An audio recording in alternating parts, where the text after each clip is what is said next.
Ola, como están? O conselleiro de Medio Ambiente, Territorio e Infraestruturas está avanzando no peche do equipo de goberno co que vai aterrar no Concello de Santiago e marca o obxectivo de telo completo a principios da próxima semana, previsiblemente o luns ou o martes. Agustín Hernández non quere dar nomes, aínda que algunhas fontes dan por feita a incorporación da deputada Marta González, que ocupaba o número 24 na lista do PP.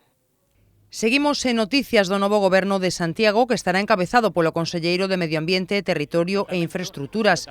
Agustín Hernández segue a manter contactos para conseguir cubrir as vacantes dos 7 concelleiros inhabilitados pola Xustiza e dos 2 que dimitiron nas últimas semanas. Ademais, Ángel Currás segue sen aclarar se deixará a súa acta unha vez abandone a alcaldía.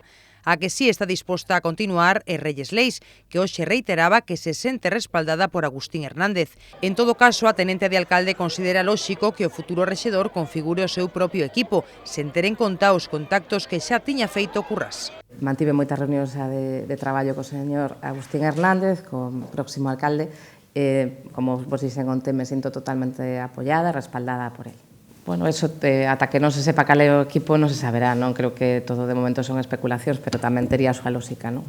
Que non fose así. Está facendo o seu equipo realmente, non? Está previsto que o mércores se celebre o pleno no que se vai ratificar a renuncia dos 7 concelleiros inhabilitados e a de Rebeca Domínguez. Antes, o luns, Agustín Hernández será designado como novo presidente da xestora do PP de Santiago, en substitución de Ángel Currás, que renunciou onte ao cargo. Un paso que Reyes Leis considera lóxico. Eu creo que é sensato, non? O sea, si xa non vai ser o alcalde, entendo que el tampouco ve coherencia en ser o presidente do partido, non? Ademais, xa se tiñan que convocar eleccións locais para as eleccións vindeiras no comité, co cal entra dentro de toda a lógica, non?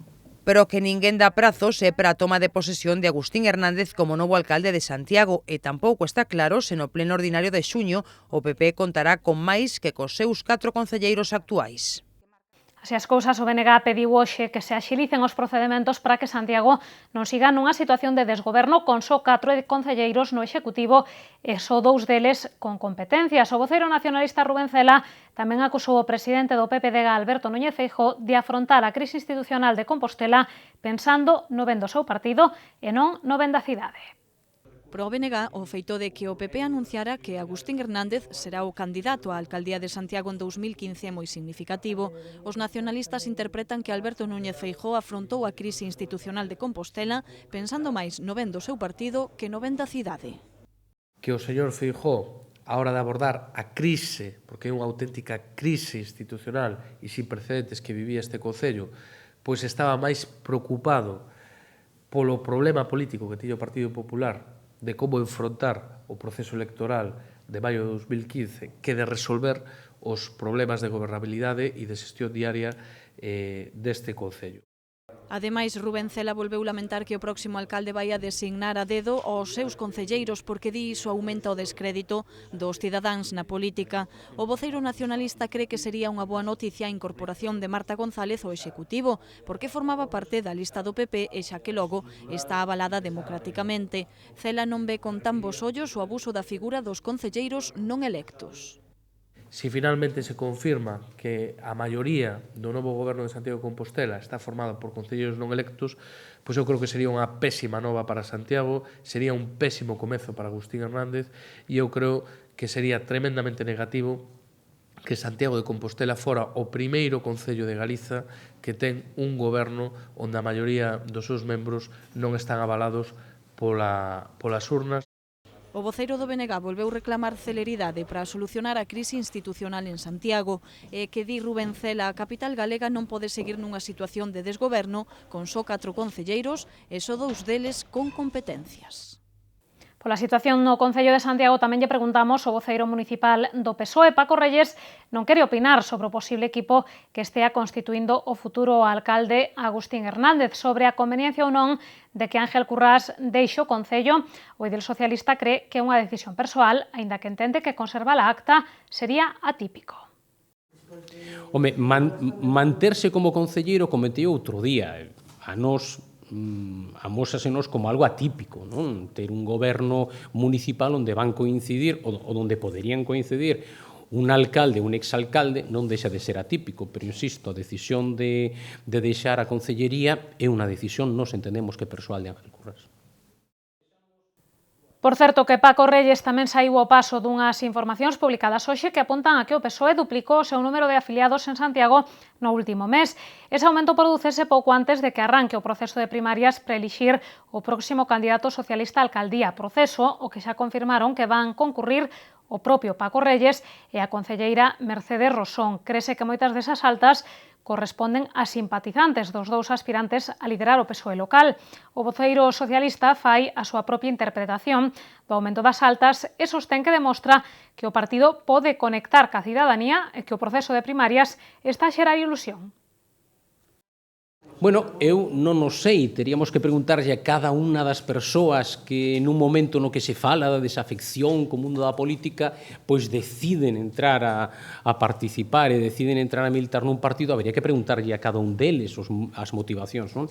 Que unha motivación poda ser porque ilusionalles precisamente un proceso de primarias, ilusionalles a posibilidade de que no noso partido os militantes de base sexan os que podan elexir os seus representantes, en este caso, o proxecto de cidade que vai presentar o PSDG-PSOE a Compostela. En outra orde de cousas, Paco Reyes quixo amosar hoxe novamente a súa preocupación pola marcha do aeroporto de Lavacolla, e que, aínda que en maio a terminal Compostela gañou máis dun 4% de usuarios, esa porcentaxe está moi lonxe do 25% que aumentou Alvedro e tamén das rexistradas en cidades semellantes a Santiago como Sevilla ou Córdoba. Ademais, o voceiro do PSOE denuncia a falta de campañas de promoción turística e pregúntase onde están os 4,5 millóns de euros que a Xunta ia destinar a este fin. Reyes explica que se Lavacolla se recupera o ritmo que o fixo en maio, tardaremos máis de 2 anos en volver ao seu maior nivel de actividade. Perdeu este aeroporto 470.000 pasaxeiros e se o ritmo de recuperación vai ser 7.292 pasaxeiros, a nos sainos que imos tardar máis de 64 meses en voltar aos datos de 2011. Polo tanto, 5 anos e 3 meses imos tardar a este ritmo en recuperar todo o que temos perdido nestes últimos 25 meses.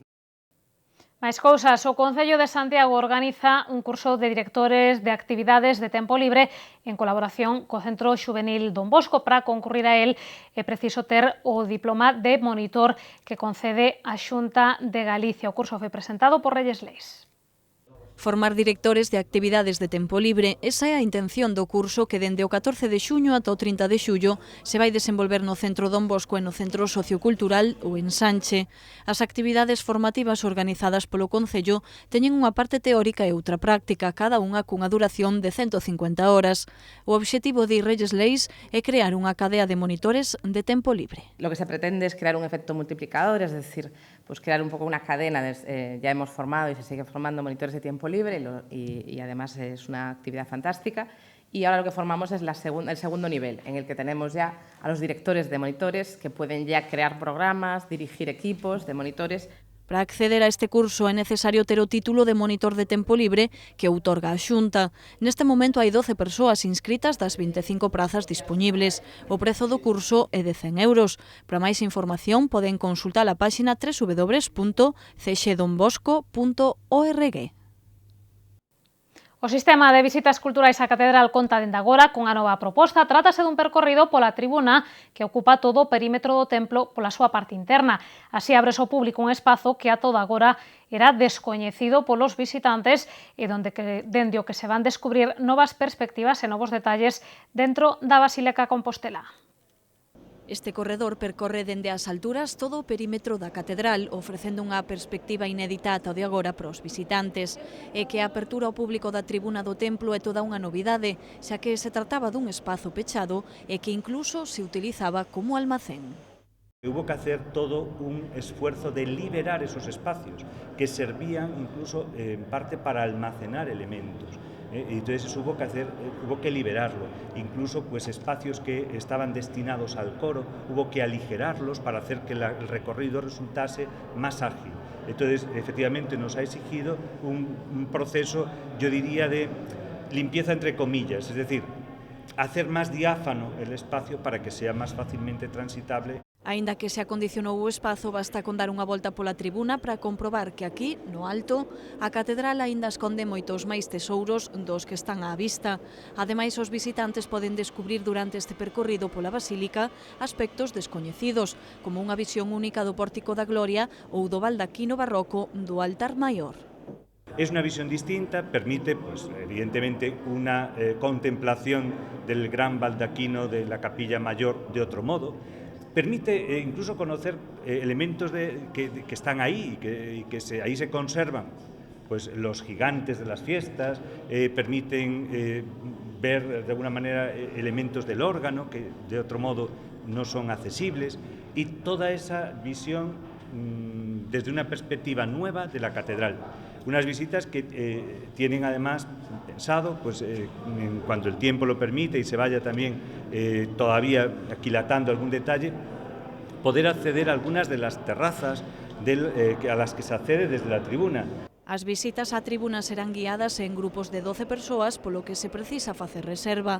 O custo será de 10 euros. Esta iniciativa súmase a outras propostas que ofrece a catedral, como son as visitas á colección permanente, ás cubertas, ao Pórtico da Gloria ou ás escavacións arqueolóxicas. Atendan de seguido a nosa axenda cultural, como sempre, con moitas propostas pro seu tempo libre.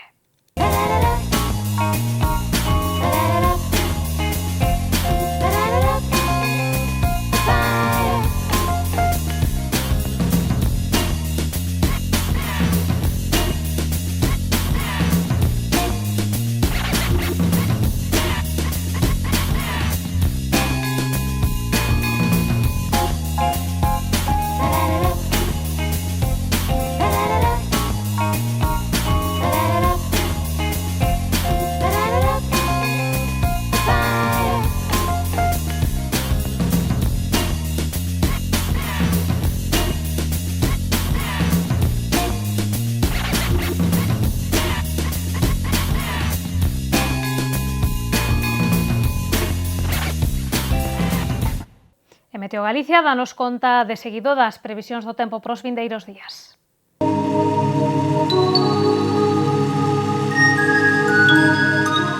Pedras de Santiago ofrécelle a información do tempo.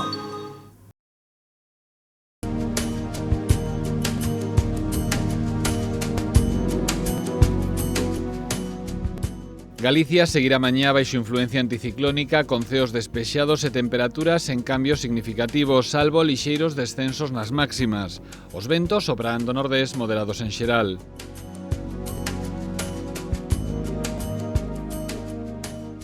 No domingo os ceos estarán pouco anubrados ou despexados con máis nubes na Mariña Luguesa.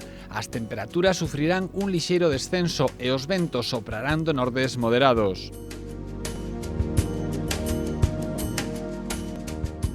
Para o luns agárdanse ceos pouco anubrados ou despexados e ventos do nordés moderados con intervalos fortes no litoral coruñés. As temperaturas sufrirán un descenso entre lixeiro e moderado.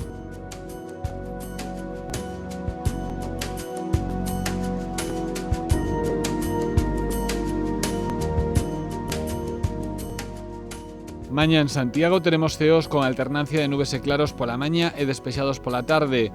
As temperaturas oscilarán entre os 15 e os 26 graus e os ventos serán moderados do nordés.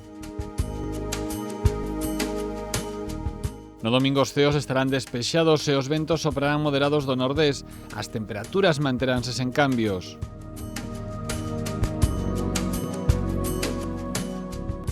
Os ceos seguirán despexados no luns e os ventos serán moderados do nordés. As temperaturas descenderán lixeiramente, a máxima será de 24 graus e a mínima quedará en 12.